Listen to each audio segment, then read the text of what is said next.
So the question has been asked in AIPMT 2009. It says that an engine pumps water continuously through a hose. Water leaves the hose with a velocity v, and mass is the mass per and m is the mass per unit length of the water jet. What is the rate at which the kinetic energy is imparted into the water?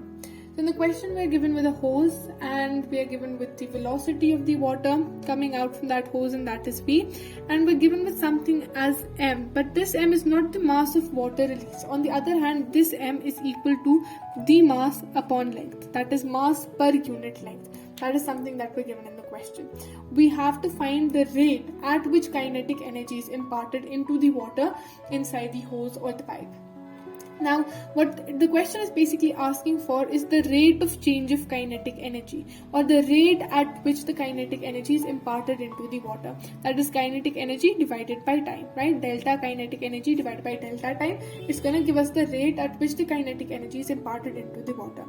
That's going to be equal to kinetic energy is 1 by 2 mv square divided by delta t. Right, that's what we have. So kinetic energy 1 by 2 mv square upon delta t is going to give us the rate at which kinetic energy is imparted into the water. Now it's going to be half mv square. We're going to multiply both the numerator and the denominator with L, because we know that we are given m in terms of length, right, per unit length. So we're going to multiply and divide it by L, and that's going to be divided by the delta t, or the rate of time. Now we know that this particular m per unit length, this is going to be equal to the small l, small m. So this 1 by 2 m v square, and then we're going to have L upon delta t. We have a different L around here because we multiplied the numerator with L as well, divided by delta t. So L upon delta t is basically displacement, rate of change of displacement, that is velocity itself. So it's going to be half m.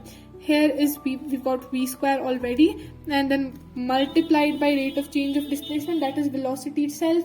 So the rate of change of kinetic energy, or the rate at which the kinetic energy is imparted into the water, is going to be half mv cube. So what we basically did in the question is that we were asked with the rate at which the kinetic energy was imparted into the water. We said that it was delta Ke upon delta T.